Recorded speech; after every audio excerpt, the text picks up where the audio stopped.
BCom part second EFM paper first financial management. और इस financial management का जो फर्स्ट पेपर है इसमें चैप्टर चल रहा था अपना रेशोलिसिस के अंदर भी हम एक्टिविटी रेशोज पढ़ रहे थे।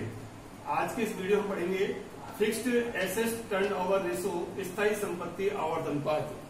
इसलिए पिछली वीडियो में पढ़ा था आपने टोटल एसेट्स टर्नओवर रेशो, कुल संपत्ति आवर्त अनुपात।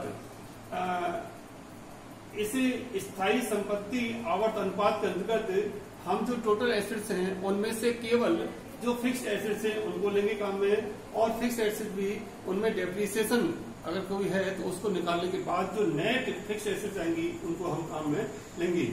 इसका जो फॉर्मूला है cost of goods sold upon net fixed assets.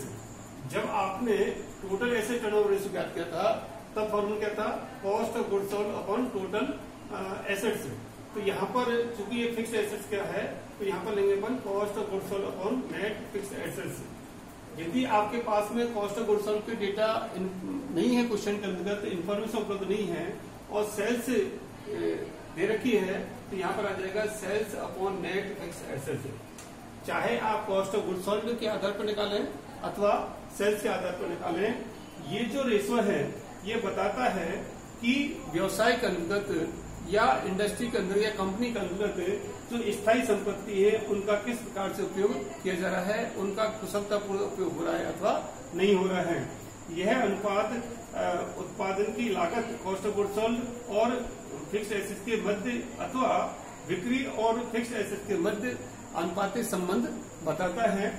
और यदि ये अनुपात अधिक होता है, उसमें वृद्धि होती है या अधिक होता है तो ये कुशलता का द्योतक माना जाता है। और ये माना जाता है कि उस संस्था में जो स्थायी संपत्ति है उनका कुशलतापूर्वक उपयोग किया जा रहा है, अर्थात उसके कई गुना जो है वो सेल्स की जा रही है। सपोज करिए यदि आपका यह रेशो 4 टाइम्स आता है, इसका मतलब यह हो गया कि संस्था में स्थायी संपत्तियों के 4 गुने तक बिक्री की जा रही है। और ये बढ़ के मान लीजिए 6 टाइम हो जाए तो हम कह सकते हैं कि स्थायी संपत्तियों के 6 गुने तक बिक्री की जा रही है। इसके बात का द्योतक है कि इसमें जो स्थायी संपत्ति है उनका कुशल उपयोग किया जा रहा है। यदि इसमें कमी होती है या ये बहुत कम होता है तो इस बात का द्योतक होता है कि स्थायी संपत्तियों में अनुचित उपयोग किया हुआ है, यानी उनका पूरा उपयोग कुशलतापूर्वक नहीं किया जा रहा है।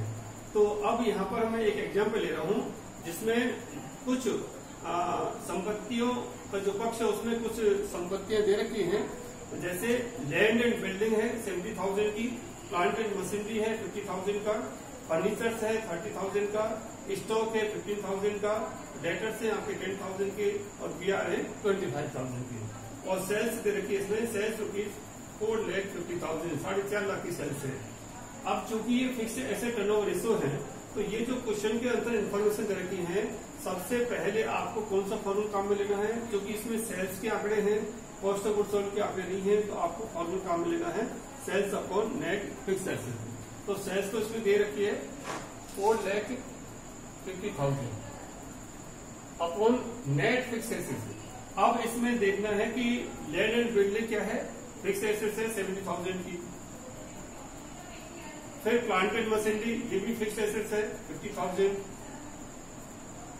फिर तेरा फर्नीचर्स 30,000 ये भी फिक्स्ड एसेट्स है। अब आपके पास जो है क्लोजिंग स्टॉक जो है 50,000, ये करंट एसेट्स में आता है, इसमें नहीं आएगा। डेटर्स है ये भी फिक्स्ड एसेट्स में नहीं आता है, बीआर भी नहीं आएगा। तो इस क्वेश्चन के अंतर्गत land and building, plant and machinery और फर्नीचर ये तीनों आइटम फिक्स्ड एसेट्स के हैं, इनको हमने तीनों को जोड़ लिया। 1,50,000 रुपए की टोटल नेट फिक्स एसेट्स आपकी आ गई है। तो अब इसी 1,50,000 को यहाँ फॉर्मूला फीड किया अपन है, तो 4,50,000 अपॉन 1,50,000 ये आ गया आपका रिटर्न। तो फिक्स्ड एसेट्स टर्नओवर रेशियो यहाँ पर कितना आया 3 टाइम्स, यानी कि जो फिक्स्ड एसेट्स थे उनके 3 गुने के बराबर बिक्री हो रही है। उनका कुशलतापूर्वक उपयोग स्थायी संपत्तियों को इस व्यवसाय के अंतर्गत किया जा रहा है। तो इस प्रकार से आपको क्वेश्चन में यदि सेल्स देखिए तो सेल्स के आधार पर लेना है और कॉस्ट ऑफ गुड्स सोल्ड उसके आधार पर लेना है। और जो बैलेंस शीट दे रखी है या जो आपके एक्सरसाइज के आइटम दे रखे हैं उनमें से आपको यहाँ पर फिक्स एसेट टोटल करके और उसके हिसाब से आपको ये जो है अनुपात निकालना है। आज के इस वीडियो में इतना ही। Thank you.